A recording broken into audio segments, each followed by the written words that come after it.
Bismillahirrahmanirrahim. Hello and assalamu alaikum. A very good morning to all of you. Welcome to our show गपशप और इसी के साथ मैं हूँ आपकी अपनी Anam Gauhar. My name is Yunus Khan. मैं भी आपका अपना हूँ. आज हमारे स्टूडियो में मौजूद है एक अदद गेस्ट होस्ट. उनके बारे में थोड़ा सा मैं बता दूं आपको. She is a journalist. She has just completed her law degree as well और 4 साल से करंट अफेयर्स पे प्रोग्राम्स कर रही हैं. And she is a specialist. Please welcome Alvina Agha. Thank you. Honored to be a part of your show. Thank you so much. और मैं हूँ आपकी होस्ट और दोस्त सना कादिर. और मैं हूँ आपकी होस्ट रुशिया हुसैन. ऑलराइट. अब थैंक यू कीजिए. कैसी हैं आप? मैं बिल्कुल ठीक. It's a different show.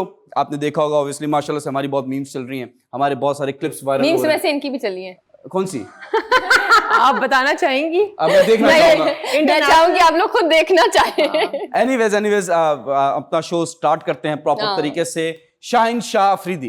वाह वाह वाह वाह. शाहिद अफरीदी और वसीम अकरम का जो मिक्सचर है उन्होंने एक और रिकॉर्ड बना लिया. क्या रिकॉर्ड है जी? उर्शा बताएं. जी यूनुस, शाहीन शाह अफरीदी ने जब से डेब्यू किया है उन्होंने लीडिंग विकेट टेकर जो है वो बन गए हैं. एग्जैक्टली. ये रिकॉर्ड आप देख सकते हैं क्या क्या किया है इन्होंने.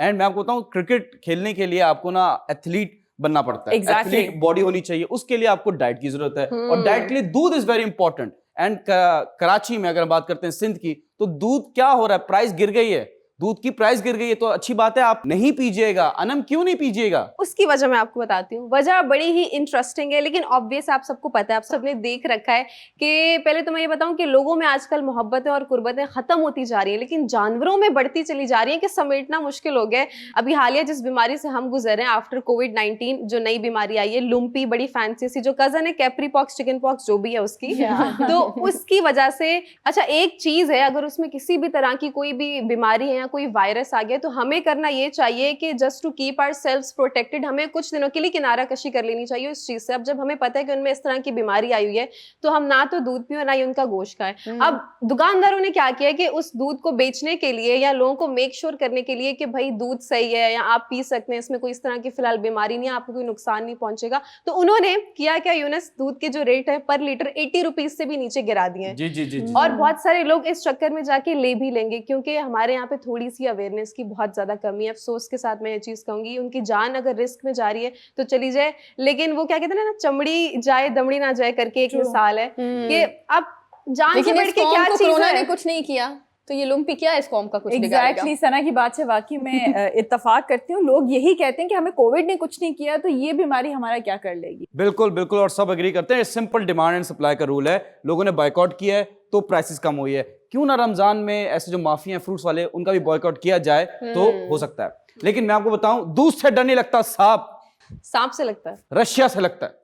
और रशिया से बहुत लोगों को डर लगता है. उनमें से एक ऑर्गेनाइजेशन है, एक यूनियन है. वो कौन है जी? सना बताएं. जी बिल्कुल यूनुस, आप सही कह रहे हैं. मैं आपको बताऊं जी, व्लादिमीर ज़ेलेंस्की जो है उन्होंने ये चीज़ क्लियरली कह दी है कि नेटो को जो है वो रशिया से डर लगता है. तभी रशिया जो है वो इतनी आज़ादी से जो है वो अपना जो ये यूक्रेन पर जो भी इनकी एक लड़ाई चल रही है, आपको पता है ये जंग की सूरत हाल अभी दोनों ममालिक के दरमियान जो है वो बहुत ज़्यादा कशीदगी है. लेकिन जी अब जो कि बड़े अनम भी हम ढूंढ रही थी बहुत ज़्यादा, व्लादिमीर ज़ेलेंस्की को आप बहुत ढूंढ रही थी. एग्जैक्टली. अनम ने कहा आखिर गए कहाँ हैं, तो उन्होंने जी बयान भी दिया. तो उन्होंने यही बयान दिया कि रशिया से जो है वो नेटो डर रहा है.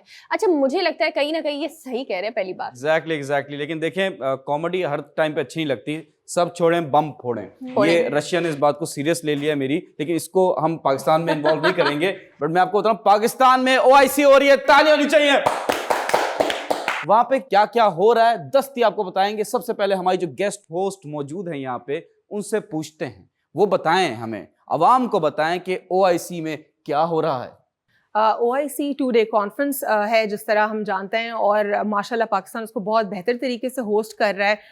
हम ये भी देख रहे हैं कि इस्लामिक स्टेट्स के जो है रिप्रेजेंटेटिव्स आए, फॉरेन मिनिस्टर हमारे पास मौजूद हैं, डेप्यूटी फॉरेन मिनिस्टर्स मौजूद हैं, प्राइम मिनिस्टर भी मौजूद हैं बहुत सारे स्टेट्स के. लेकिन साथ ही साथ एक और जो इम्पोर्टेंट एलिमेंट है वो यहाँ पे कि सिर्फ जो मुस्लिम स्टेट्स हैं उनके रिप्रेजेंटेटिव्स नहीं है, नॉन मुस्लिम स्टेट के रिप्रेजेंटेटिव्स भी हैं. जिस तरह मैं बात करना चाहूँगी यहाँ पे वांग यी साहब की, जो कि फॉरेन मिनिस्टर है हैं, और साथ ही साथ वो सेक्रेटरी काउंसलर भी हैं चाइना के, वो भी मौजूद है, और चाइनीज़ और भी कुछ रिप्रेजेंटेटिव्स वो फिर ऑनलाइन वर्चुअली मौजूद थे OIC के साथ। तो ये क्लैरिटी है कि हमारे साथ हमने सिर्फ मुस्लिम कम्युनिटी को यूनाइट नहीं किया, लेकिन वो रिप्रेजेंटेटिव्स जो हमारे इंटरनेशनल कम्युनिटी में नॉन मुस्लिम ग्लोबल लीडर्स हैं वो भी हमारे साथ मौजूद है, नंबर 1।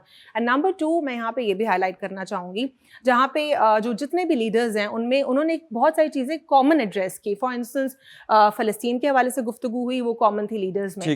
फिर कश्मीर के हवाले से गुफ्तगू हुई, वो कॉमन थी। फिर इसके अलावा अगर हम बात करते हैं इस्लामोफोबिया की, जो फॉरेन मिनिस्टर हैं सऊदी अरब के, उन्होंने इमरान खान साहब को, पाकिस्तान को खास तौर पर अप्रिशिएट किया कि आपकी काविशों की वजह से आप लोगों ने 15 मार्च को जो है ये एक इस्लामोफोबिया के लिए दिन डिक्लेयर करवा दिया है। तो बहुत बड़ी खबर है ये, सिर्फ हमारे लिए नहीं लेकिन हमारी जो अपोजिशन जमातें हैं उनको भी समझना पड़ेगा, सोचना पड़ेगा कि प्लीज आप इसको रिकॉग्नाइज करें, क्योंकि हर जगह सिर्फ criticism for the sake of criticism होना लाजमी नहीं है। किसी अच्छी बात को अप्रिशिएट कर लीजिए भाई। लेकिन ऑपोजिशन के लिए अच्छी नहीं, बुरी खबर है। बिजनेस कैसे चलेगा फिर? पॉलिटिक्स कैसे चलेगी? That's true. Dirty politics. जी सियासत या politics, this is our signature. Politics को हम यूं करते हैं कि किसी को समझ नहीं आ रही। ठीक है, देखिए इतना अच्छा आपने एक्सप्लेन कर दिया, एंड OIC की बहुत सारी और भी चीजें आपको हम एक्सप्लेन करते रहेंगे ड्यूरिंग द शो। बट मजे की बात बताता हूँ आपको, हमें पता नहीं इस्लाम क्यों जाग जाता है, आइदर वो रमजान हो या मुहर्रम हो, हमारे 2-3 महीने इस्लामिक, उसमें हमारा मुसलमान जागता है। ठीक है, बाकी महीनों में हमारा जो अंदर का मुसलमान है वो भी जागता है, लेकिन only when it comes to a woman. एक अदद खातून है हलीमा सुल्तान, अच्छा। जिनका असल नाम किसी को नहीं पता, मुझे पता है, बोल भी नहीं पाएंगे पाकिस्तानी, लेकिन उन्होंने एक ऐड किया, थोड़ी सी स्किन रिवीलिंग थी, सब जाग गए, everybody stood on their feet. ठीक है, उनका ईमान भी जाग गया और उनको नसीहत दे रहे हैं। जरा अनम बताएं कौन है? जब भी हम अपनी कोई पिक्चर या कोई भी वीडियो इंस्टाग्राम पे पोस्ट करते हैं तो हमारी जो भी हमारा कंटेंट अपलोड होता है वो देखते तो सब हैं, लेकिन लाइक उनमें से बहुत कम लोग करते हैं। तो मॉरल ऑफ द स्टोरी मैं ये कहना चाह रही हूँ कि आपको बहुत सारे लोग देखेंगे, क्रिटिसाइज भी करेंगे और आपसे जलेंगे भी, लेकिन आपको जो है देखना बंद नहीं करेंगे। So you are important for them. Esra Bilgic जो है, जिन्होंने अभी हलीमा, यही ना हलीमा सुल्तान का जिन्होंने किरदार अदा किया था, इसरा बिल्जिक, इसरा बिल्जिक, हलीमा सुल्तान। जी हलीमा सुल्तान। तो हुआ ये है कि उन्होंने थोड़े से रिवीलिंग कपड़े पहन के, एक कोई इंटरनेशनल बहुत पॉपुलर ब्रांड है उसके लिए उन्होंने थोड़ी सी एडवर्टाइजिंग की है, तो लोगों को यहाँ पे बहुत ज्यादा ईमान का दर्स देने का एक ना एंथुजियाज्म सा जाग गया उनके अंदर। भाई आपको प्रॉब्लम है तो आप मत देखें ना, आप देख भी रहे हैं और फिर बोल भी रहे हैं। तो उन्होंने तो नहीं बोला कि आप इंस्टा पे जाओ और मुझे देखें या टीवी लगा के ऐड ऑन करके आप मुझे देखें। अगर वो चीज आपको बॉदर करिए तो स्किप इट, वो आपके लिए नहीं है, वो अपने लिए कर रही है। If she is comfortable in her own skin या whatever she is wearing, तो मुझे नहीं लगता कि किसी दूसरे को कोई मसला होना चाहिए, क्योंकि people has always something to say. और आप इस दुनिया पे लोगों को खुश करने के लिए, मुतमईन करने के लिए नहीं उतारेंगे, only please your God, at the end वही मायने रखता है। और वैसे भी मुझे लगता है किसी और पर उंगली उठाने से अच्छा है पहले आप अपने गिरेबा में झांके। आपको देखना भी और फिर क्रिटिसाइज भी करना है, ये बड़ी एक तल्ख हकीकत है हमारे मुआशरे की। देखें गलत हुआ है, गलत किया हलीमा सुल्तान ने, और पाकिस्तानी वो तुर्की के एक्टर है, उसको पता भी नहीं, उसको उर्दू आती भी नहीं, जिसमें आप लोग कमेंट्स कर रहे हो कि आपने ये गलत किया, उसको नहीं समझ में आ रही, तो आप हवा में तीर चला रहे हो और कोई फायदा नहीं है। And being very honest, break का टाइम हो गया, बस मैं जल्दी से बता दूं कि हलीमा सुल्तान नहीं, आपने पाकिस्तानियों के दिल तोड़े, वो आपको माफ नहीं करेंगे और कभी माफ नहीं करेंगे। और यही होता है पाकिस्तान में, कोई आती है लड़की कोई रिलीजियस सीरियल में, सोप में, उसको वही बनाते हैं, वो असल में हलीमा सुल्तान नहीं है, उसका नाम बहुत मुश्किल है, मैं नहीं लूंगा, लेकिन ब्रेक के दौरान मैं वो सीखूंगा। मिलते हैं छोटे से ब्रेक के बाद। Welcome back after short break. Break से कबल हमने बहुत सारी न्यूज़ आपके सामने पेश की, और अब हम एक और न्यूज़ की तरफ जाएंगे जो कि ग्लोबल खबर, बहुत बड़ी खबर है, अब तक की बड़ी खबर है, और वो ऑब्वियसली रशिया और यूक्रेन के हवाले से है।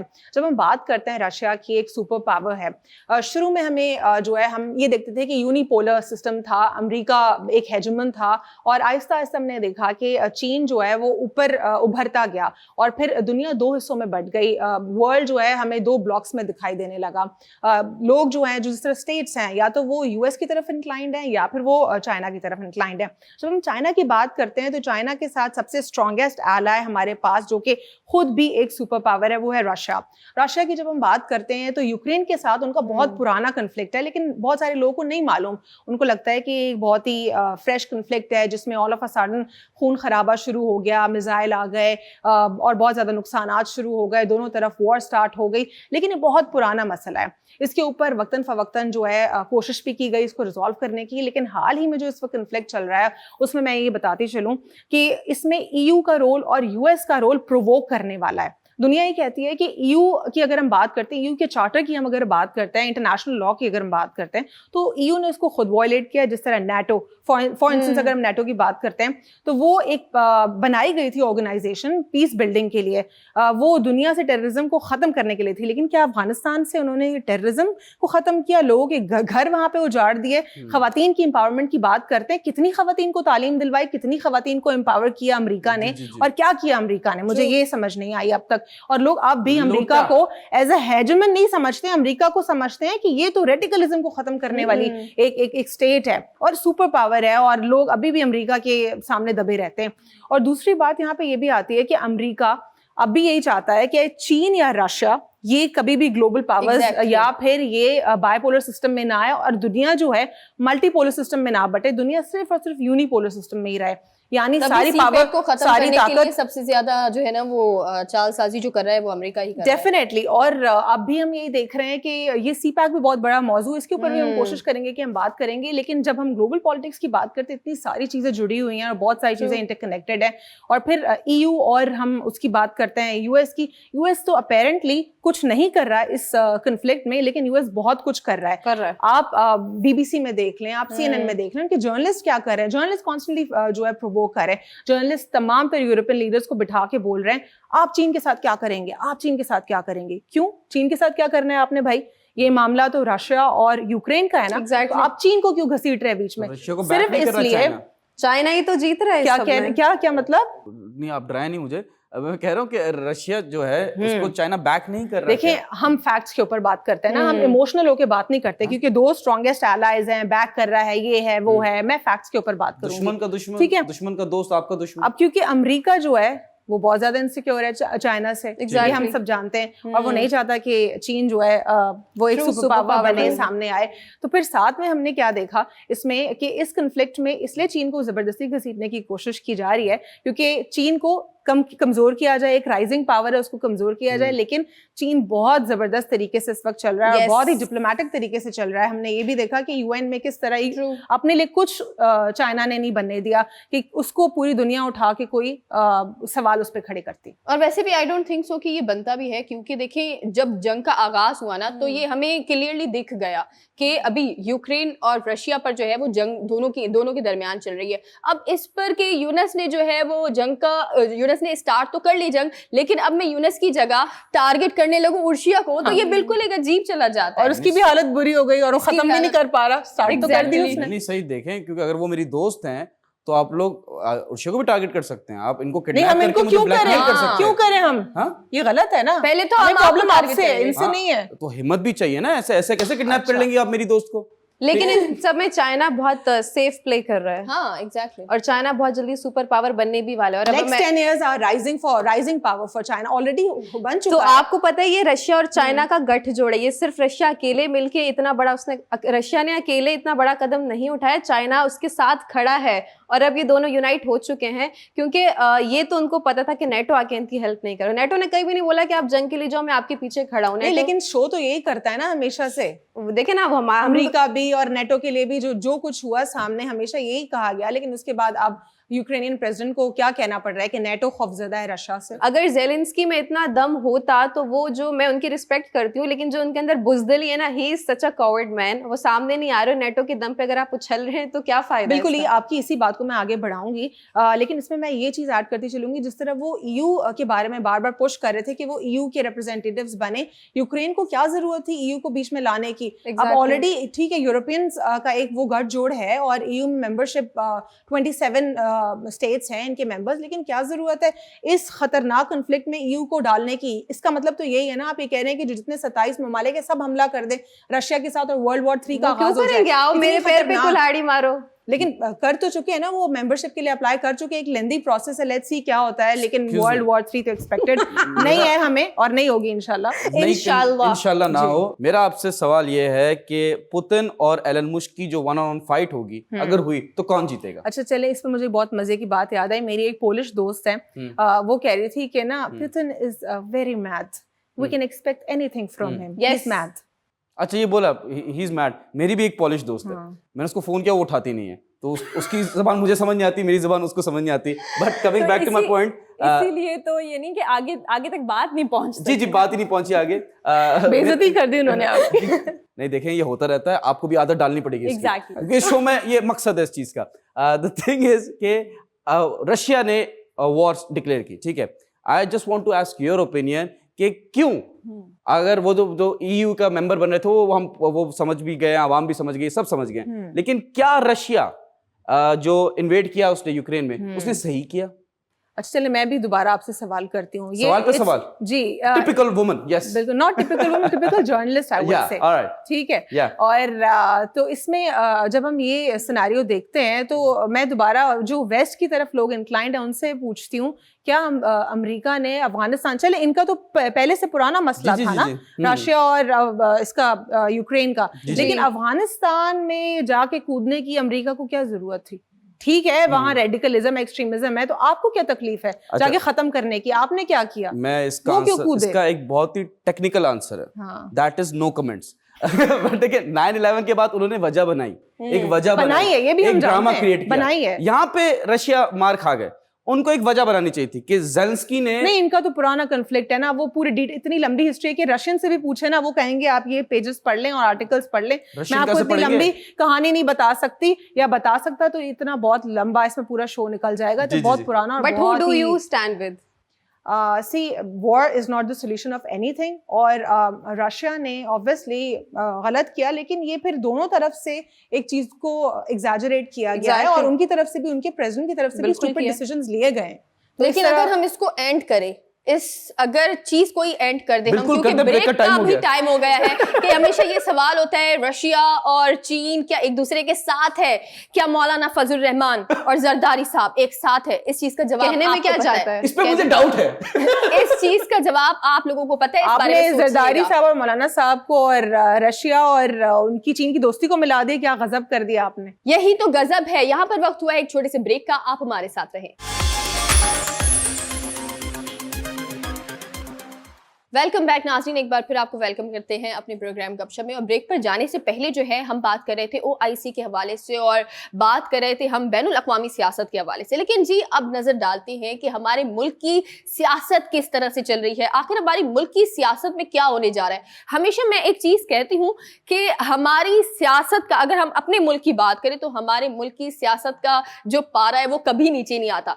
हमेशा जो है वो हमारे मुल्क की सियासत का पारा जो है वो हमेशा गर्म ही रहता है, यानी कि हॉट पॉलिटिक्स और डर्टी पॉलिटिक्स यहाँ चलती रहती है। लेकिन जी अब मजे की चीज जो हुई है, क्योंकि OIC का इजलास जो है वो हो गया, जो मौलाना साहब चाह रहे थे, मौलाना साहब ये चाह रहे थे कि इस इजलास को जो है वो नाकाम बनाया जाए, किसी भी तरह से जो है वो ये इजलास ना होने पाए, क्योंकि मौलाना साहब ने बहुत ज्यादा कोशिश की इस बारे में कि वो डी चौक पर खुद पहुंच जाए, धरने करें जी, लंबी लंबी जितनी मार्च कर सकते हैं वो सारी करें। लेकिन आखिरकार जो है वो मौलाना साहब किस चीज में नाकाम रहे? मौलाना साहब नाकाम रहे कि वो OIC का जो इजलास था जो वो नाकाम बनाना चाह रहे थे वो हो गया, और वो बहुत ज्यादा कामयाब हुआ है, जिसमें पूरी दुनिया ही जो है वो पाकिस्तान की तारीफ कर रही है। तालियां तो बनती हैं बॉस।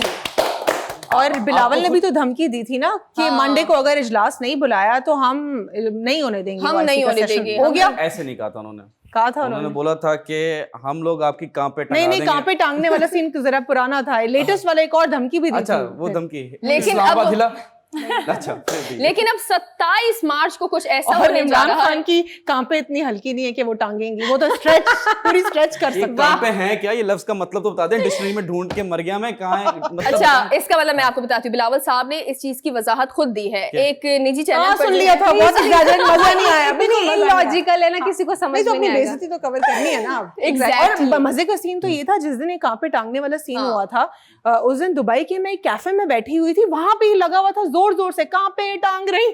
मैंने कहा ये क्या है ये आवाज दुबई तक पहुंच गई। हाँ, लेकिन नहीं। मुझे ऐसा लगता है ये ना इजाफा होता जा रहा है, हमारी उर्दू की जो एक हमारी लुगत है ना, अल्लाह उसमें इजाफा हो रहा है। अस्तगफिरुल्लाह। ऐसे ऐसे नए वर्ड्स हमें मिलेंगे उर्दू की लुगत में कि हमारे जो आने वाली पूरी जनरेशन है, हमारे जो बच्चे हैं, वो क्या उर्दू पढ़ रहे होंगे और हमें भी नहीं सना, पता होगा। मुझे ये चीज समझ नहीं आती, एक शख्स जो रूल करना चाहता है मुल्क को, पहले अपने मुल्क की जबान तो सीख ले। यस एग्जैक्टली Exactly, मैं भी हमेशा ये कम्युनिकेशन कहती हूँ। ये बात नहीं है। उनका यही बात है, कायदे यही आज़म बात साहब है। की भी उर्दू कोई इतनी खास नहीं थी। It's about vision, it's about नहीं, वो अल्हम्दुलिल्लाह अपने कायदे आजम को बहुत इनसे ना अच्छी मिलाए। थी। कंपेयर नहीं कर रहा। नहीं, आई एम नहीं, सेइंग कि देखिए कायदे आजम कोई और चीज थे।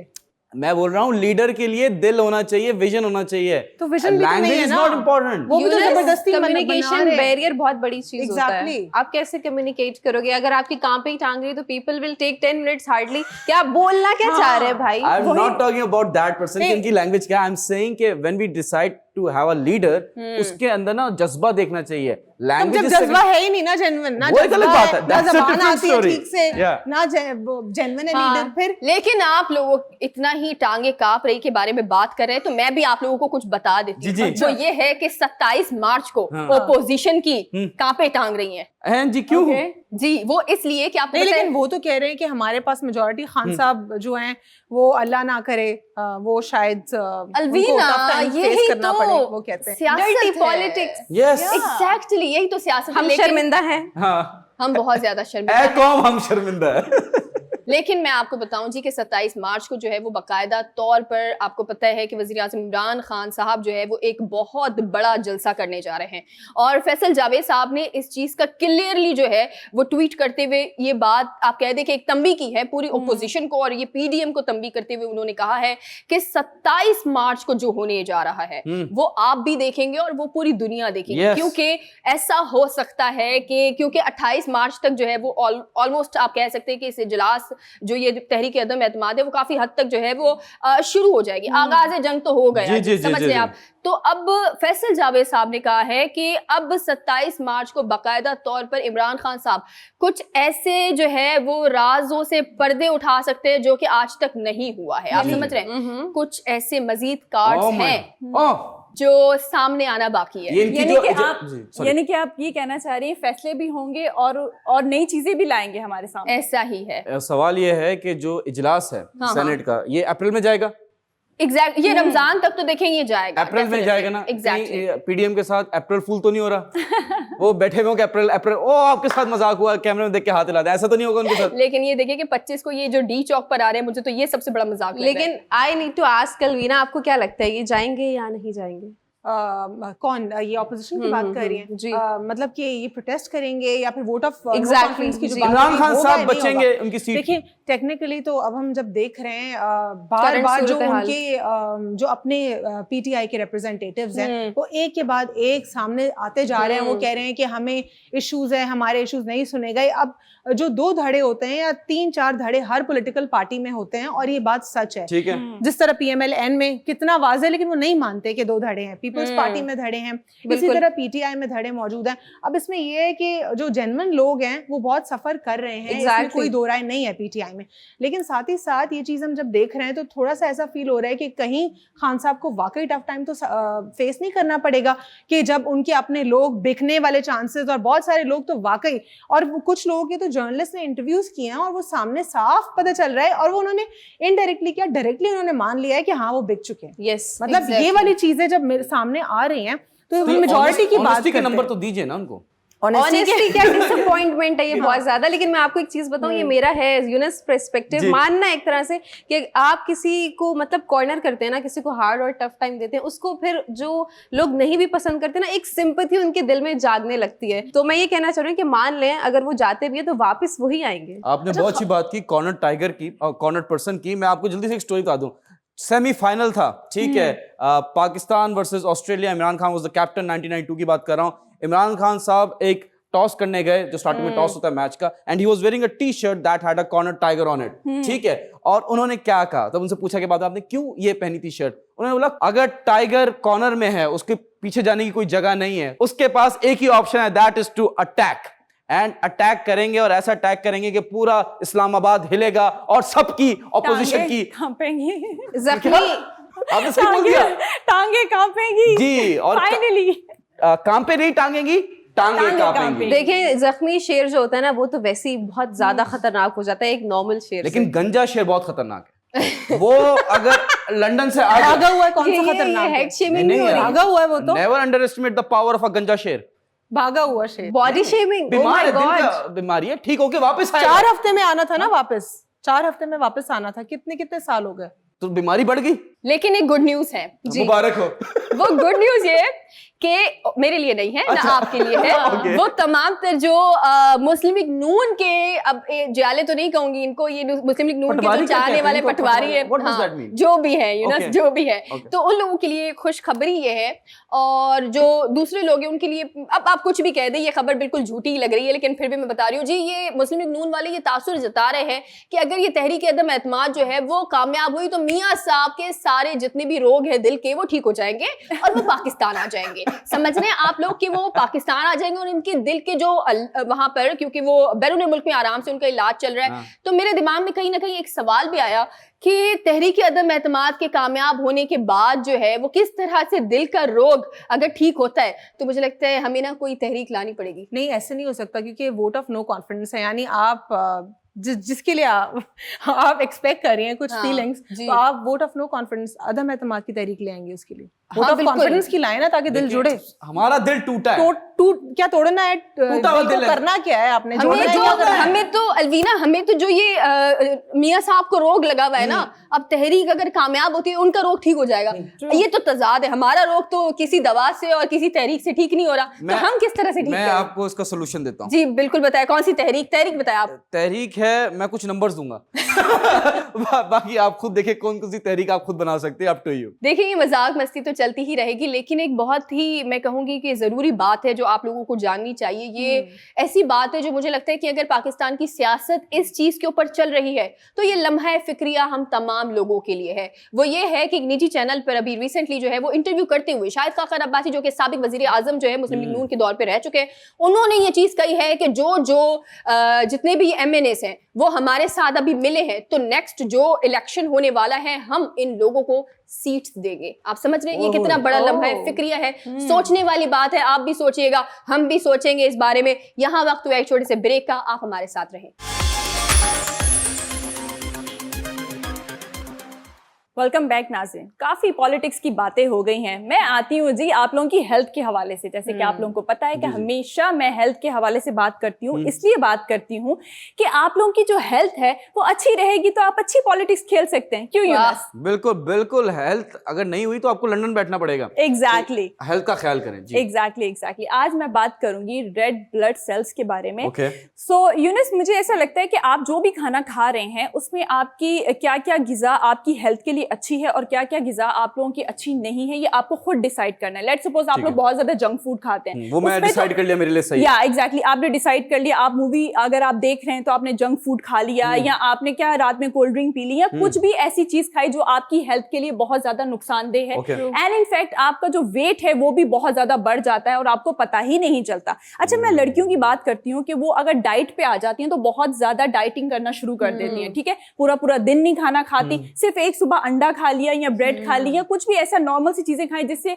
उनको ऐसा लगता है कि हम सिर्फ और सिर्फ डाइट करेंगे, एक्सरसाइज नहीं करेंगे तो आपकी बॉडी बिल्कुल स्लिम एंड ट्रिम रहेगी। It won't ठीक है, work. बट अगर लड़कों की बात की जाए तो वो जो खाते हैं ना यूनस, वो मैं चाहती हूँ कि आप वो बताएं। हम सब खा जाते हैं। हम कोई लिहाज नहीं करते जी। खाना तो आप लोग खाते ही खाते हैं, बट जो गुटखा खाते हैं और जो छालिया खाते हैं, इससे जो आपके रेड ब्लड सेल्स जो हैं वो खत्म हो जाते हैं। ये आपने मिस्टेक कर दी है, ठीक है, करेक्ट कर रहा हूँ मैं आपको शो में, कि जो गुटखा और छालिया है ना, जो लड़के हैं वो खाते नहीं है, ठीक है, वो पैर जब आप उसको सक करने के बाद फेंक देते हैं। नहीं, लेकिन आपको पता मतलब है कि खाना ही बोलते हैं ना हाँ, इसको। इसे खाना ही बोलेंगे। उसका रीजन निगलने ये को है, खाना कहेंगे ना। नहीं करते हैं आप लोग। जेन्युइन ना सोचे ना, हाँ। मतलब यही है कि आपकी प्रैक्टिस तो लड़कों की होती है ना ये। True। लड़कियां और वो जैसे अंदर कोई भी चला- छालिया नहीं खाती, मावा गुटका लड़कियां नहीं, नहीं खाती। लेकिन आपको पता है खाती ये है, थोड़ी लड़कियां बहुत लड़कों का खाती हैं। दिमाग खाती हैं, वाह वाह, हाँ। Very good at that. Organic. अच्छा, लेकिन मैं आपको बताऊं कि ये हकीकत भी है, क्योंकि छालिया की अगर हम बात करें ना, तो छालिया आपका खून जो है जिस्म का, अगर कुछ लोग अगर देख रहे हैं, आप अगर देखेंगे भी ना, आपके इर्द गिर्द अगर कुछ लोग हैं, तो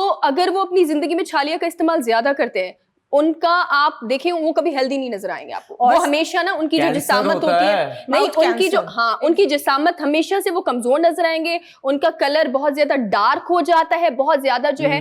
और दूसरा क्या है कि वो एक्टिव नहीं होंगे कभी। आप उनसे बात करें ना कोई समझदारी की भी, तो वो थोड़ा सा सोचेंगे उसकी ट्यूबलाइट की तरह वो कुछ फिर और आएंगे। है जो आप कह रही हैं। बहुत ऑब्जर्व किया लगता है। हाँ, मैंने पूरी रिसर्च छालिया की वालों कि को। हमारे छालिया वालों पर भी। बैक टू जी, आपने जैसे छालिया की बात की कि जब आप ब्लड कम हो जाता है तो आपके फेस पे ना एक वाइट से ना स्पॉट्स पड़ना शुरू हो जाते हैं। ये मैं अपनी मैट्रिक की अगर बात करूं तो तब मैं आप लोग खाते हैं ना दोस्तों यारों में, जब आप बैठे होते हैं, चलो यार किसी का वो होता है ना कि दिल खराब हो रहा है, तो आपने थोड़ी सी छालिया, एक छालिया अगर लेट सपोज आप लोग खा भी रहे हैं दिन में, तो उससे भी हो जाते थे। और मैंने सिर्फ और सिर्फ 1 हफ्ता खाई होगी तो मेरे फेस पे वाइट स्पॉट्स पड़ गए थे। यूनस, मैं पूछना चाहूंगा कैसे खाइए, यूं करके खाइए या नहीं, जैसे कि वो लड़की, मुझे लड़कियों का मैं बता रही हूँ कि जैसे आपने हाथ पे डाली और एक सबको दे दी, इस तरह अच्छा। स्प्रेड करके आप लोग खाते हैं। हाँ। तो बट प्लीज खुदारा छालिया और गुटके से दूर रहें। जी, वो जी, तो जी। मुझे पता है आप लोग नहीं रहेंगे, बट नहीं मैं रहेंगे। एडवाइस कर रही हूँ आप रहेंगे। लोगों को कि आप अपनी हेल्थ का ख्याल करें। जी। एनीवे, अगर आपको पता हो कि आपको जो है एनीमिया है और आपकी स्किन जो है वो खराब हो रही है, उसके सिम्टम्स क्या है वो मैं आप लोगों को कैन बताती यू हूँ। Explain this anaemia? यूनस, यही जो आपकी क्या कहते हैं ना, रेड ब्लड सेल्स जो आपके कम हो जाते अच्छा, हैं अच्छा, बॉडी अच्छा। के अंदर, इसी को जो है ये कहते हैं। ठीक है, किसी भी चीज की अगर कमी हो जाती है ना आपके जिस्म में, तो वो एनेमिक पेशेंट हो जाता है। Exactly। बिल्कुल। चाहे वो आपके खून आरबीसी हो particularly। या आपके व्हाइट ब्लड सेल हो, तो वो आप एनेमिक हो जाएंगे। यूनस, और प्लेटिलेट्स जो है नवाज शरीफ Yes। साहब के खत्म हुए हाँ। थे, याद है ना, गिर गए थे, प्लेट्स भाग गए वो मेरी गाड़ी की platelets। ब्रेक के भी खराब हो गए। ओके, कुछ भी। और लेकिन उनको जो है प्लेटलेट्स वालों को ये कहा जाता है ना कि पपाया लीव्स को अगर आप उसका जूस बना के बिल्कुल। पी लें तो आपके खून में प्लेटलेट्स लेवल जो है वो दोबारा राइज हो बराबर सकते होता हैं। है। और जिस तरह हम लोग ब्लड की बात कर रहे हैं, आरबीसीज, डब्ल्यूबीसीज, हर चीज कम हो जाए प्रॉब्लम होता है, लेकिन प्लेटलेट्स से भी बहुत ज्यादा प्रॉब्लम होता है। नवाज शरीफ साहब के प्लेटलेट्स जो हैं वो गिर गए थे, फिर बढ़ और भी पूरी जाते हैं, दुनिया पता नहीं कैसे। बहुत सारी दुनिया जो है वो, जिनको इतनी ज्यादा साइंस से नॉलेज नहीं थी, साइंस के हवाले से नॉलेज नहीं थी, वो कहने लगे कि ये क्या है प्लेटलेट्स। और फिर बाद में मालूम हुआ रिसर्च के मुताबिक कि अगर पपाया लीफ की अगर आप जूस एक्सट्रैक्ट करके या उसको उबाल के जूस पिए तो आपके प्लेटलेट लेवल या जो काउंट है वो क्विकली ऊपर जा सकता है। किसका जूस? पपाया लीव्स, जो पपीते के लेकिन पोपाया पत्ते का का। मैंने तो स्पेनिश खाता था। तो तभी ताकतवर था ना वो। Right। लेकिन वो तो आपके white spinach blood खाता cell था, भी लेकिन बढ़ हम जाते हैं। प्लेटलेट्स ठीक की है। बात कर रहे हैं इस वक्त। तो फिर बिल्कुल। इसीलिए जो है उनको एडवाइस कर लेनी चाहिए थी, लेकिन वो भाग गए। उर्शिया, मैं पीऊं कि ना पीऊं? बिल्कुल पिए। अगर आप अपने डॉक्टर के पास जा रहे हैं, अगर आपके डॉक्टर ये कह रहे हैं कि अगर आपको एनीमिया का प्रॉब्लम है, तो प्लीज आप जो है वो अपनी जो है वो खुराक, अपनी डाइट बहुत अच्छी कर लें और साथ ही साथ एक्सरसाइज भी स्टार्ट करें। ठीक है। बट मैं आप लोगों को बता देती हूँ कि लोग जो हैं, जैसे कि अभी तो खैर जानवरों में प्रॉब्लम है तो मीट तो टोटली जो है आप अवॉइड करें तो वो ज्यादा बेहतर है। बट आप ग्रीन वेजिटेबल्स हो गई या फ्रूट्स हो गए, इन सब चीजों का जो है वो आप इनटेक ज्यादा करें। और साथ ही साथ मैं आप लोगों को ये भी एक चीज बता दूं कि कुछ औरतें जैसे कि प्रेग्नेंट होती हैं और उनके बेबीज जो हैं वो डेथ हो जाती है, तो ये इन्हीं प्रॉब्लम की वजह से ही होती है, क्योंकि ना तो औरत को पता होता है कि ब्लड कम हो गया है, ना बच्चे के अंदर वो सारी चीजें जा रही होती हैं। तो ये कितना बड़ा अलमिया है कि लोगों को इस बारे में कोई अवेयरनेस नहीं है। हकीकत बात है, और आप बिल्कुल सही कह रही हैं। इवन जितने भी डॉक्टर्स हैं वो ये जो है वाज़े तौर पर कहते भी हैं कि स्पेशली अगर कोई खातून जो है वो हमल की सूरत में है, उस वक्त आपने ज्यादा से ज्यादा अपना ख्याल रखना है कि आप एनीमिक ना हो, क्योंकि अगर आपका बच्चा जो है वो इस दुनिया में आएगा तो वो बिल्कुल एक सूखे की बीमारी है, उसमें मुब्तला हो जाता है। उसकी जिसामत जो है वो बहुत ज्यादा कमजोर होता है। तो प्लीज ख्याल रखिए। बिल्कुल ठीक कह रही हैं आप सना। मैं इसकी थोड़ी सी अलामत बता देती हूँ कि आपकी जो स्किन है वो बहुत ज्यादा येलो हो जाती है, हार्ट बीट तेज हो जाती है, और जब आप स्टेयर से ऊपर जा रहे होते हैं तो आपकी सांस फूलना शुरू हो जाती है, और आपको कभी कभी ऐसा लगता है कि आप खड़े हुए हैं और ना चकरा रहे हैं आप, ठीक है, आंखें बिल्कुल ब्लैंक हो जाती हैं, मतलब आपको कुछ नजर नहीं आ रहा होता, आंखों के आगे अंधेरा आ जाता है, चक्कर आना शुरू हो जाते हैं। ये मेरे साथ काफी सिम्टम्स हैं। जिस तरह आप अपना ये सिम्टम्स बता रही हैं, इसी तरह के सिम्टम्स अगर कोई भी बताए किसी को, डॉक्टर को जनरली बताए, तो सबसे पहले वो कहते हैं आप एनीमिक हैं और अपना जो है कंप्लीट ब्लड काउंट करवाएं, टेस्ट करवाएं अपना। तो वो जब टेस्ट करवाते हैं तो वो नहीं निकलता। कभी कभार ऐसा होता है कि ये अलामात विटामिन डी और विटामिन B12 दोनों के एक साथ कम होने की भी होती है। एग्जैक्टली। तो हाँ, लाजमी नहीं है कि हर दफा जो है आपके आरबीसी कम है इसलिए आपको एनीमिक फील हो रहा है, ऐसा जरूरी नहीं है। बाज़ औक़ात मुझे भी होता है, लेकिन जितने भी सारे आपने सिम्टम्स बताए उन सब में से सिर्फ मेरी स्किन येलो नहीं होती, बाकी तमाम चीजें चक्कर आना और चक्कर आना, कमजोरी का महसूस होना, या कभी कभी जैसे आपने बताया ना सांस कि फूल आपको जाती है। सांस फूलना। हाँ एग्जैक्ट, बट नहीं, स्मोकर्स को भी होता है और नॉन स्मोकर्स को भी होता है। लेकिन मुझे लगता है आपकी डाइट जब अच्छी नहीं होगी तो आपकी जिंदगी में ऑटोमेटिकली बहुत सारी चीजें जिसमें आप सक्सीड नहीं कर सकते, और ये छोटी छोटी चीजें ये आपकी सीढ़ियां। और स्ट्रेस भी हमें किल करता है, हमें नहीं मालूम ज़्यादा। Exactly. और हमें लग रहा होता है हम कोई स्ट्रेस नहीं ले रहे, लेकिन ले रहे होते हैं, बहुत ज्यादा स्ट्रेस ले रहे होते हैं हम। द फैक्ट इज कि हम एक्सेप्ट नहीं कर रहे होते। हमें पता है कि वी आर इन ट्रबल, हमारे इर्द गिर्द बहुत ज्यादा स्ट्रेस और हम ले भी रहे होते हैं, but we will never accept the fact कि हमें वो चीज कितनी ज्यादा इफेक्ट कर रही है, हमारी हेल्थ खराब हो रही है। होता अक्सर कि हम स्ट्रेस ले रहे हैं। अगर हम बैठ के सोचें हम जेन्युइनली कितना स्ट्रेस ले रहे हैं। Exactly. इवन अपने वर्क प्लेस पे ले रहे होते हैं, पढ़ते हुए ले रहे होते हैं, घर के प्रॉब्लम्स में ले रहे होते हैं स्ट्रेस, लेकिन वो क्लैरिटी हमें अपने आप में क्लैरिटी नहीं है अनफॉर्चुनेटली। एब्सोल्युटली। तो सबसे पहले क्या चीज जरूरी है कि जब भी आपके पास वक्त हो, थोड़ा सा टाइम निकालें, अपने आप से बात करें, connect with your inner self, ताकि आपको पता चले आप किस चीज में कितने ज्यादा अच्छे हैं, कहाँ पे लैग कर रहे हैं, और खुश रहें जी। और ज्यादा से ज्यादा जिस तरह पानी पिएं। इन्होंने कहा कि connect with your inner self, इसी बात को आगे बढ़ाऊंगी और ये कहूंगी connect with the divine God. Yes. वाह वाह, मेरा एक बड़ी मुझे कंफ्यूजन हो रही है। द थिंग इज के जो जिसमें ब्लड की कमी है उसको कहेंगे anaemia, if I am pronouncing it right. किसी भी चीज की कमी हो तो उसे एनीमिया ही कहते हैं। तो बट पर्टिकुलरली नहीं, फॉर पर्टिकुलरली ब्लड ठीक के है, लिए लेकिन use अगर करते हैं। किसी में जो एमएनएज है जिनमें गैरत की कमी है उनको भी एनीमिया कह सकते हैं, एनीमिक। एनीमिक कहेंगे। ऑलराइट। जी यूनिस, आप बिल्कुल ठीक कह रहे हैं। जब जो इंसान एनीमिक होता है तो उसको दिमाग की प्रॉब्लम भी तो होती है। तो आप सारी पॉलिटिशियन जितने भी हैं आप देख ही रहे हैं, आप समझ तो गए होंगे समझ गया। जो मैं आप बात कहना उनके चाह रही हूं। दिमाग तक खून ही नहीं जा रहा। आवाम भी समझ गई। एग्जैक्टली, और इसीलिए तो हार्ट की प्रॉब्लम हो रही है, इससे हार्ट की प्रॉब्लम भी होती है। मेरा ये सवाल ये है कि देखिए, यूजुअली आपने कहा कि प्रेग्नेंट औरतों को होता है और जो कमजोर खवातीन हैं उनको होता है, क्या ये हेल्दी खवातीन को भी होता है?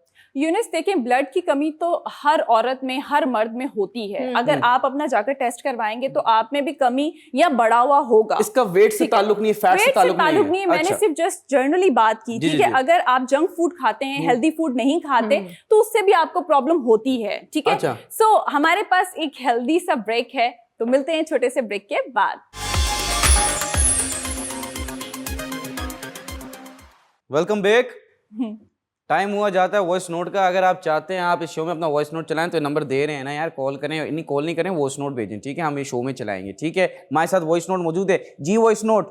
अस्सलाम वालेकुम, मेरा नाम यूसुफ है और मैं कराची से ताल्लुक़ रखता हूँ। मैं आपका शो रोज़ देखता हूँ, तो मैं आपके शो के ज़रिए एक चीज़ लोगों को अवेयर करना चाहता हूँ और मैं चाहता हूँ कि आप लोग इस बारे में डिस्कस भी करें कि आजकल जो लोगों का ट्रेंड बन गया है बाहर के खाने का, तो लोग बाहर का खाना बहुत खाते हैं, बहुत ज़्यादा।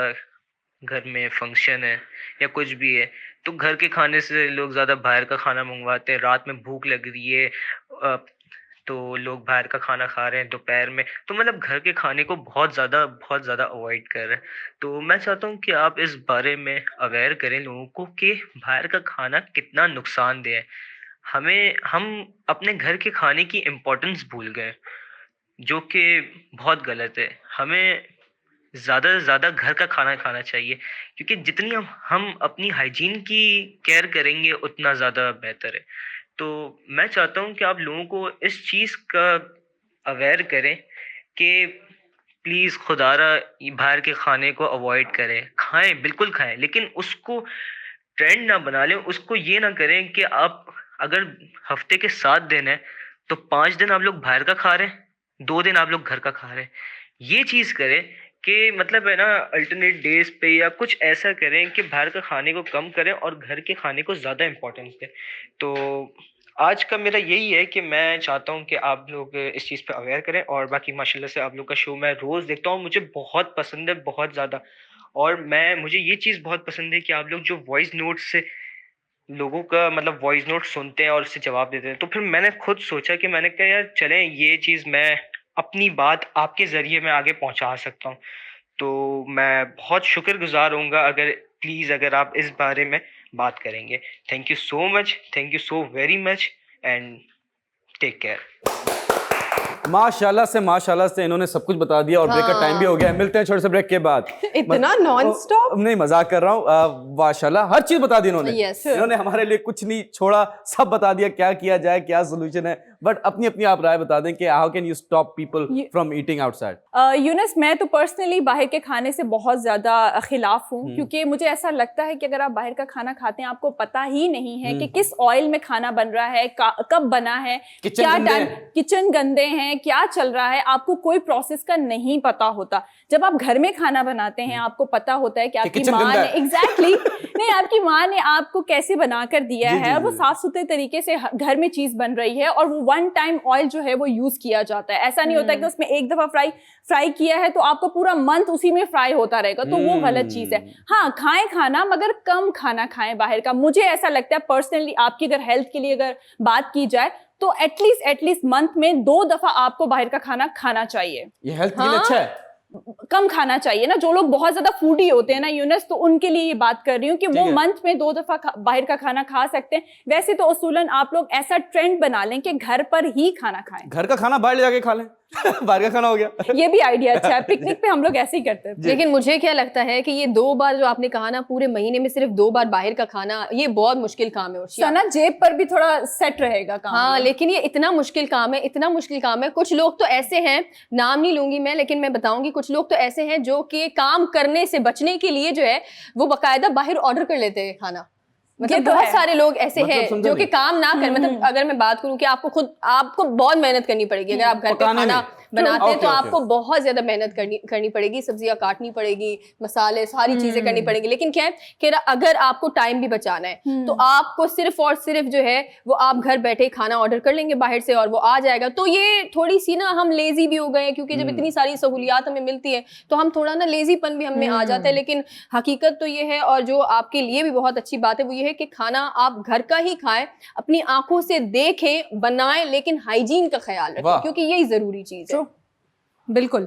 और इसमें मैं भी कहूँगी कि घर की चीज़ें जो हैं हाइजीनिक होती हैं, साफ़ सुथरी होती हैं। और अगर हम ये भी देखें कि हमें नहीं मालूम उन्होंने उसका खाने को कितना ज़्यादा भूना है, कितना पकाया। आप सारी वेजिटेबल्स को अगर आप इतना ज़्यादा भूनेंगे तो सारे न्यूट्रिशन तो आपने उसकी वहीं पर वेस्ट कर दी।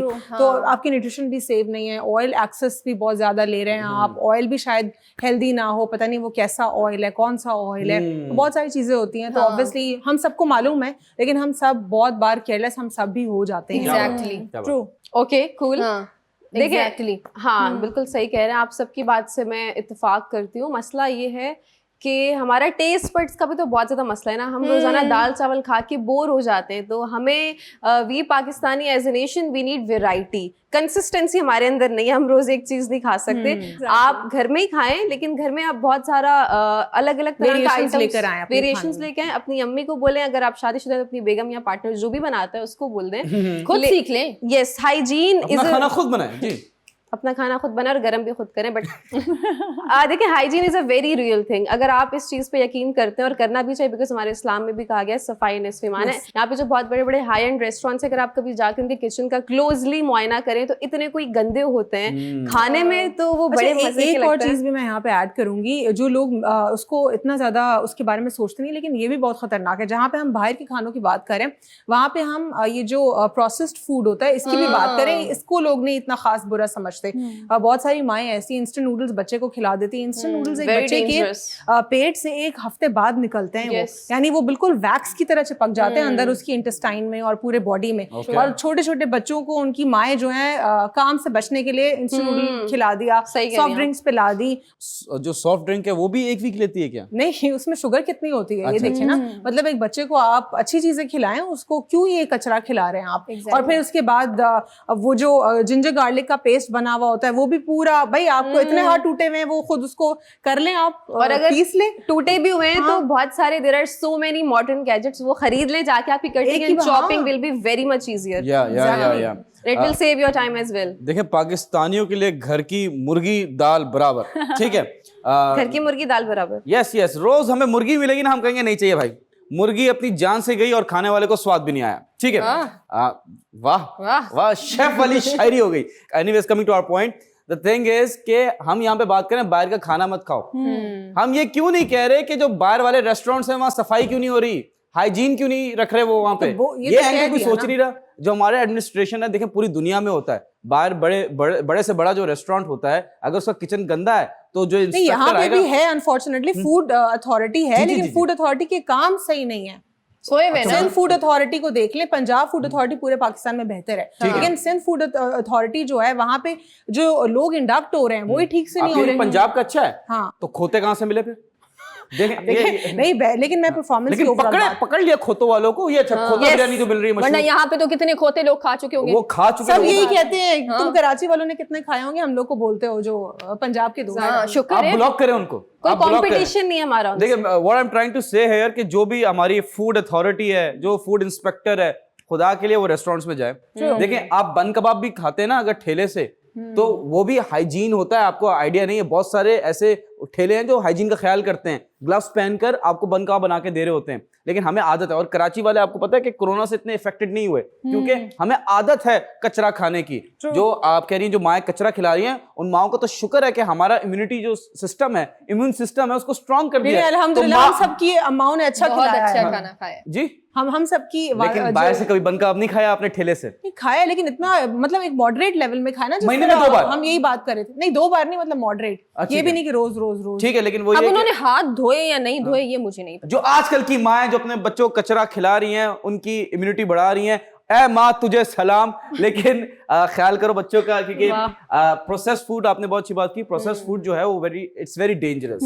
अगर एक चीज है जो डिफ्रीज है एंड उसको टाइम लगता है आहिस्ता आहिस्ता, तो उसका जो एक फ्लेवर है ना, बहुत सारे ऐसे ब्रांड्स हैं दुनिया में, फ्रीज हो रही, डिफ्रॉस्ट हो रही, फ्रीज हो रही, डिफ्रॉस्ट हो रही, बार-बार हम यही कर रहे हैं। नहीं, मैंने और फिर केमिकल, फिर केमिकल भी है उसके अंदर, क्योंकि उसको प्रिजर्व भी करना है। मतलब जरूरत क्या है? देखें बहुत सारे ऐसे ब्रांड्स हैं, जैसे आपने नूडल्स की बात की है, उसमें एक रॉ मटेरियल कह सकते हैं या कोई इंग्रेडिएंट कह सकते हैं, जो कि आपके केमिकल जो आपके बैलेंस है ना, उसमें एक रिलीज करता है dopamine, if I am correcting the name, if I am pronouncing it correctly. तो वो एक केमिकल की बात तो नहीं कर रहे आप? जी, डोपामाइन की बात तो नहीं, मेरा वाला नहीं था, आपका वाला था। ठीक है, इसी की बात कर रहा हूँ। ये जो है एक रिलीज करता है, ये सबसे बड़ी एडिक्शन देता है इंसान की एक नेचर में।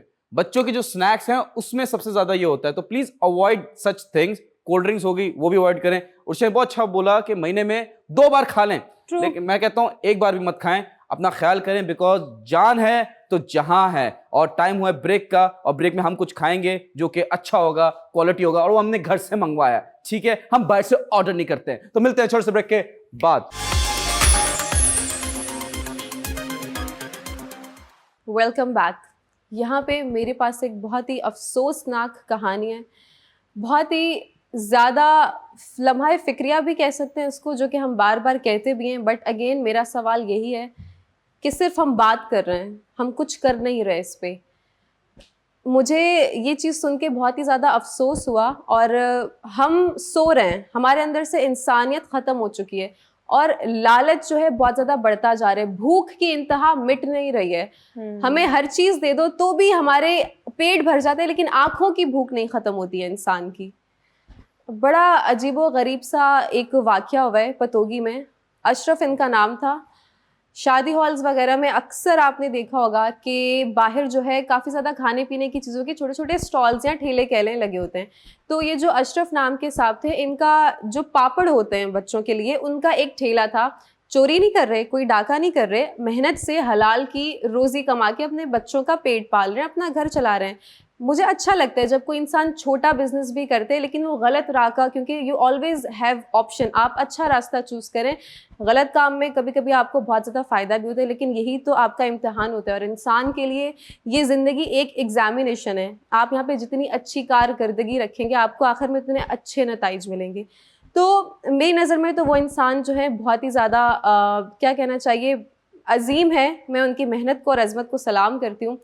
तो उनपे किसी ने ये इल्जाम लगा दिया कि भाई ये जेब कतरे हैं, इन्होंने किसी की जेब काटी है, जो भी है वो, लेकिन इंसान को अपने हाथ में कानून लेने का कोई भी हक नहीं होता है। अब शादी हॉल में बहुत ज्यादा लोग होते हैं, एज यू ऑल नो कि बहुत क्राउडेड प्लेस होती है। अब जब ये इस चीज की सदाएं गूंजने लग गई कि भाई ये बंदा जेब कतरा है, इसने किसी के साथ कोई गलत एक्टिविटी की, तो लोगों ने एक बड़ी अजीब सी हरकत की और मैं सुन के मेरी मतलब मुझे बहुत ज़्यादा लगा कि ये जाहिल लोग हैं। अर्बन एरियाज़ में और रूरल एरियाज़ में मैं यहाँ पे फिर बहुत ज़्यादा मुझे तजाद है कि अगर एजुकेशन की बहुत कमी है, यहाँ पे अगर ऐसा वाकया होता तो आई एम 101% श्योर लोग इस तरह का वायलेंस नहीं करते। शायद अगर उनके साथ ऐसी कोई चीज़ हुई भी होती तो पुलिस को कॉल कर देते हैं, अगर कोई उनको मार रहा होता तो उनको उठा के एम्बुलेंस में ले जाते हॉस्पिटल। अब वहाँ के लोगों ने उन्हें इतना मारा कि वो अपनी जान से हाथ धो बैठे, उनकी जाए वकूफ़ पे मौत हो गई।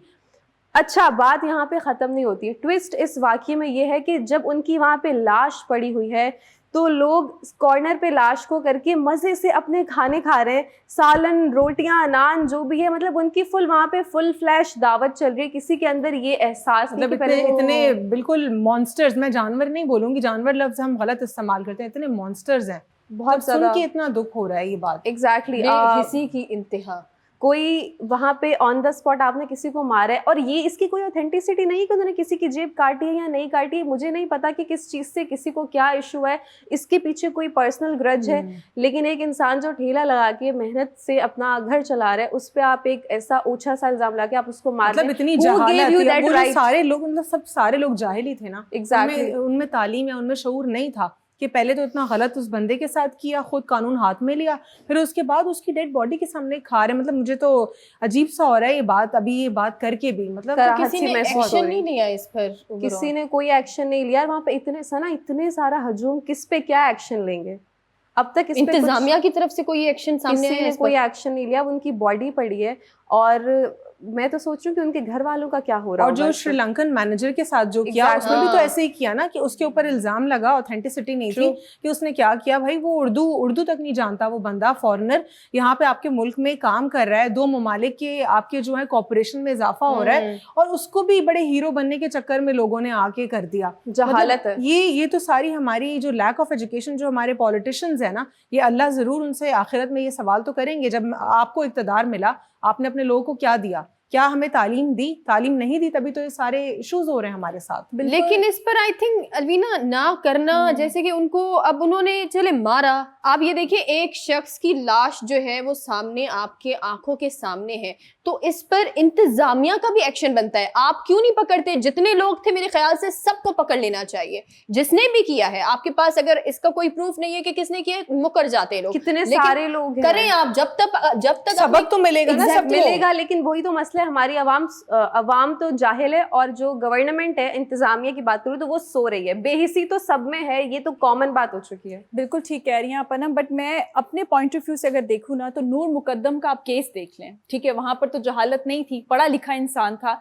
दिमाग रखने वाला इंसान था। आप इसको ये कह सकती हैं कि वाकई में बेहिसी का ही इसको नाम दे सकते हैं। जहालत या पढ़ा लिखा या जाहिल इंसान को कंसीडर नहीं कर सकते, मुझे ऐसा लगता है, ये मेरा पर्सनल ओपिनियन। लेकिन वो तो आपका एक एक्सेप्शनल केस है ना, मतलब ठीक है, आपकी बात बिल्कुल उससे हम मुत्तफिक हैं कि ये जरूरी नहीं है कि पढ़े लिखे बहुत ही सिविलाइज्ड हो और बहुत अच्छे इंसान हो, लेकिन वो फिर भी अगर हम जनरल बड़ी उस पर कॉमन या मासेस की बात करें, जनरली तो जाहिल लोग होते हैं वो ही जरा ज्यादा बेहिस होते हैं। बिल्कुल ठीक कह रही हैं, बट मेरे कहने का ये मकसद है कि काफी सारे लोग ऐसे भी होते हैं पढ़े लिखे होने के बावजूद जाहिलों वाली हरकतें करते हैं। या हम ये कह दें कि जहालत का ताल्लुक आपकी तालीम से नहीं होता। जाहिल आप हैं, चाहे अगर कहते हैं ना कमजर्फ को अगर ज्यादा तालीम मिल जाए तो वो क्या करेगा, कमजर्फ ही रहेगा। ट्रू, अर्बन हो या रूरल हो, ठीक है, जहालत का जो ताल्लुक है हम ये कहीं फिक्स नहीं कर सकते कि इधर ज्यादा होती है ये इधर नहीं होती।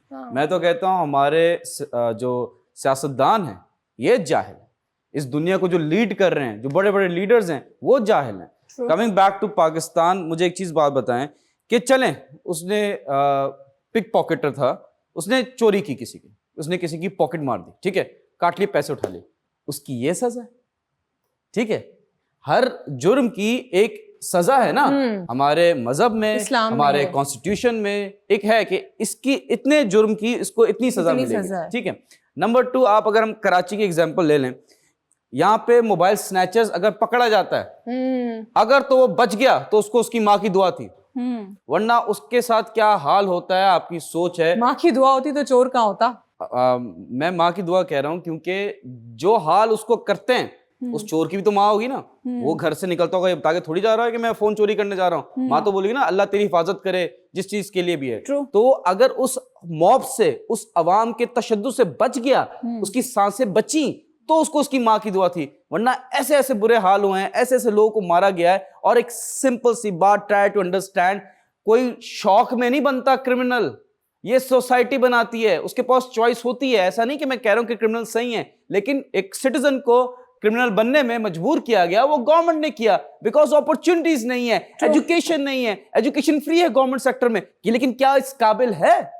You're justifying criminals. नहीं, try to understand. I just said it before कि I am not justifying criminals, but the blame lies with the government. अल्लाह ने हमें प्राइमरी जो बनाया है इंसान को, वो एक फ्री इंसान बनाया है। जी। हम इसी अपनी सारी चॉइसेस के मुताबिक ही जन्नत या दोज़ख का इंतखाब करते हैं। बिल्कुल। अच्छे अमाल होंगे तो फिर अच्छा हमें उसका अजर मिलेगा, बुरे अमाल होंगे तो फिर हमें उसका बुरा अजर मिलेगा।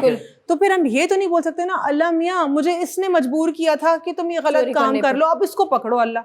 मैं अपने लिए खुद जवाब दे हूँ ना, मैं अपने इंडिविजुअल कैपेसिटी में अपने जितने भी अमाल है, मैं कोई भी मुझे फोर्स नहीं कर सकता कुछ गलत करने के लिए। My point is very different from you. What I'm saying here is कि अगर फॉर एग्जाम्पल मैं एक लड़का हूँ, ठीक है, मेरे अम्मी बीमार हैं, डॉक्टर ने जवाब दे दिया है, मेरी बीवी है, मेरे 3 बच्चे हैं, उन्होंने 4 दिन से खाना नहीं खाया, तो मैं क्राइम ही करूंगा। इन हाथ को अच्छे काम में इस्तेमाल कर लें, वो पोछा लगा लें, जाके झाड़ू लगा लें, बिल्कुल लगाऊंगा, भीख ना मांगे ना कोई बिल्कुल करूंगा, बिल्कुल करूंगा। लेकिन आपको क्या लगता है कि जो झाड़ू मारने के लिए, उसके लिए भी जॉब्स हैं, लोगों को प्रेफर किया जाता है? डू यू थिंक दैट कि हमारा मुल्क इतना अच्छा है कि आज मैं निकलता हूं यहाँ से? माजरत के साथ यहाँ पे लोग ना तालीम हासिल करना चाहते हैं खुद इंडिविजुअल कैपेसिटी में, ना यहाँ पे मेहनत करना चाहते हैं। गवर्नमेंट सेक्टर है हमारा एजुकेशन का। बात मैं वो दूसरी तरफ आ रही हूँ ना, गवर्नमेंट सेक्टर की जब हम बात करते हैं वो बिल्कुल वो अपॉर्चुनिटीज क्रिएट नहीं कर रहा है। Totally agree with that. और ना ही वो हमें एक अच्छी तालीम दे रहा है। हमारा आइन कह रहा है कि एजुकेशन हमारे लिए जरूरी है, लेकिन कुछ गवर्नमेंट्स हमारे लिए नहीं करी। लेकिन लोगों को खुद भी एक विल पावर होनी चाहिए। जब तक लोग खुद सवाल नहीं करेंगे मुझे ये चीज चाहिए, मेरा हक है, वो हमारा स्टेट जो है, जो हमारी एग्जीक्यूटिव बॉडी, वो कभी भी वो कुछ नहीं करेगी। स्टेट को पता है खुद लोग नहीं करना चाहते। डेमोक्रेसी हटा दे, कम्युनिज्म पे आ जाए। नहीं, अभी सवाल मैं तो इसकी फेवर में हूँ। नहीं अलवीना यूनुस, अभी सवाल जो है वो ये नहीं है कि आप जो है हुकूमत क्या करे या क्या नहीं करे। अभी सवाल ये है इंडिविजुअल कैपेसिटी का सवाल है बेसिकली। अभी सवाल ये है कि अगर कोई इंसान अपने हाथ में कानून को लेता है तो क्या हमारा जो मुल्क है उसका कानून इतना कमजोर है कि आप किसी भी जो इदारे बने हैं वो तो बने हुए, लेकिन अगर आप अपने हाथ में कानून को लेते हैं तो आप किसी को भी अपनी मर्जी से कोई भी इल्जाम लगा के मार देते हैं। आप इस बारे में जरूर सोचिएगा। मैं बस एक बात कहूंगा कि इस मुल्क में जो कानून है वो गरीब के लिए, अफसोस के साथ अमीर के लिए कानून नहीं है। जी, आप सही कह रहे हैं। थोड़ा बिटर रियलिटी है, लेकिन फैक्ट यही है। लेकिन जो भी इन्होंने किए, हम मजम्मत करते हैं इस वाक़े की। और साथ ही साथ मैं ये भी कहना चाहती हूँ कि प्लीज़ इस तरह के हादसात को फ्यूचर में कंट्रोल करने के लिए जो भी आज हो रहा है उस पर कंट्रोल करें। और कंट्रोल करने का यही एक बेस्ट सोल्यूशन है कि जिसने गलत किया है उसको सजा दी जाए, ताकि अगली दफ़ा कोई करने से पहले 10 दफ़ा सोचे। यहाँ पे वक्त एक छोटे से ब्रेक का, मिलते हैं ब्रेक के बाद। वेलकम बैक नाज़रीन। अभी का जो सेगमेंट है विच इज वेरी इंटरेस्टिंग। क्यों इंटरेस्टिंग है? क्योंकि हमारा टाइम हो गया 10 फैक्ट्स का। जी यस, क्या फैक्ट है आपके पास? पहला फैक्ट आपकी खिदमत में पेश कर रहे हैं। जिन मर्दों के बहुत ज्यादा बाल होते हैं, ये इधर भी बाल हैं, इधर भी बाल हैं, हर जगह बाल हैं, बाल की जो दुकान है इसका मतलब है कि वो बहुत इंटेलिजेंट है। आई एम पासिंग द दस्ती फैक्ट टू अनम।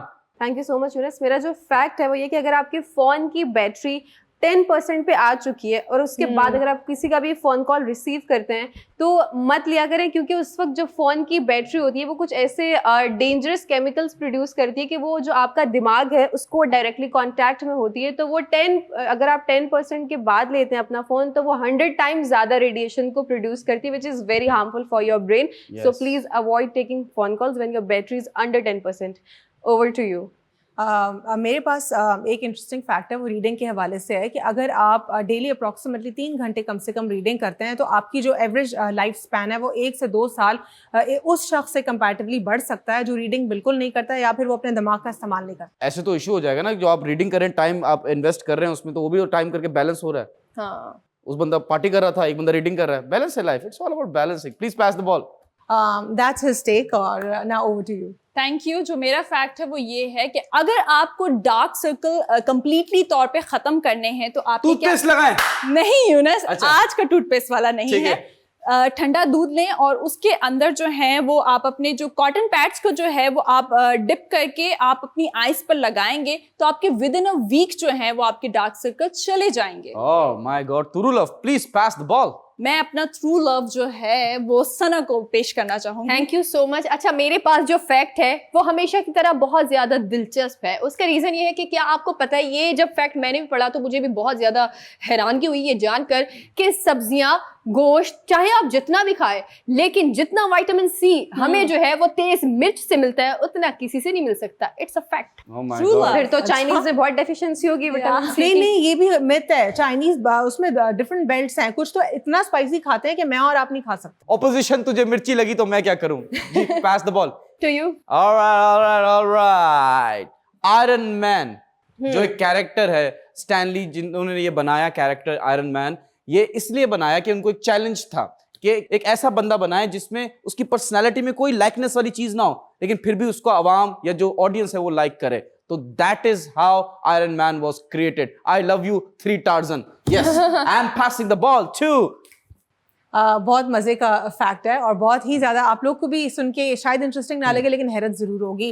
एक इजिप्शियन क्वीन थी, क्वीन क्लियोपेट्रा, आपने उनका बिल्कुल। नाम सुना होगा। उनके हवाले से एक फैक्ट है कि उन्होंने अपनी लिपस्टिक्स जो उन्होंने इन्वेंट की थी, तो ऑब्वियसली वो पायनियर, एक तरह से पायनियर ही हुई लिपस्टिक में। तो उनकी लिपस्टिक में जो चूंटियां होती हैं ना, आंट्स, उनको क्रश करके उनका मिक्सचर बना के उनसे लिपस्टिक्स बनाई गई थी। फिर उसके बाद 17th सेंचुरी में इंस्पिरेशन ली गई थी, वो भी जो है क्वीन एलिजाबेथ ने भी ली थी, फिर उसके बाद उन्होंने भी बनाई थी। फिर लेकिन फ्रांस ने फिर ठीक से लिपस्टिक्स बनाई, जब जिस तरह हम लोग यूज करते हैं वो ऐसी वैसे चुंटियों की लिपस्टिक चल रही थी पहले। वाह वाह, please pass the ball. Over to you Anam. Thank you so much. और फ्रेंड्स तो वैसे ही पाइनियर है फैशन में, मेकअप में, परफ्यूम्स में। अच्छा, मेरा जो फैक्ट है वो भी एक इन्वेंशन से रिलेटेड है, देख के पढ़ूंगी बिकॉज इसमें साल, सदी, इन्वेंशन के ईयर का नाम है कि the lighter was invented in 1823 but the match stick was invented in 1826। तो बताएं यूनिस, पहले क्या आया, माचिस या लाइटर? मुर्गी, ओ सॉरी, मुर्गी अंडा नहीं पूछ रही थी आप। लाइटर पहले आया है, उसके बाद मैच बॉक्स आई है। एग्जैक्टली, लेकिन बड़ा अजीब सा कॉन्सेप्ट है, मुर्गी अंडे वाला कंफ्यूजन है, बिल्कुल शिजा फिजा जैसा। Please pass the ball to Sana. Thank you so much Anam. अच्छा, मेरे पास जो फैक्ट है वो अजीब सा फैक्ट है लेकिन हकीकत है ये कहीं ना कहीं। क्या आपको ये बात पता है कि घोड़ा, बिल्ली, खरगोश, उनकी जो सुनने की सलाहियत होती है वो हमसे भी ज्यादा होती है। यानी कि ये कमजोर से कमजोर और बारीक से बारीक छोटी सी आवाज भी यूं सुन लेते हैं। Specially woman. पड़ोस में बैठ के दूसरे घर की बातें सुन सकती है। यहाँ जानवरों की बात हो रही है। अच्छा नहीं, मैं औरत को जानवर नहीं कह रहा, बट मैं कह रहा हूँ औरत में जो ताकत है ना सुनने की, बहुत अच्छी। Please pass the ball. औरत के सेंसर हर जानवर से तेज है। यस, टूर्शिया। Thank you. जो मेरा फैक्ट है वो ये है कि अगर आप रेड कलर का फ्रूट खाएंगे तो आपका जो दिल है वो बहुत ज्यादा स्ट्रांग हो जाएगा। रेड कलर का। यस।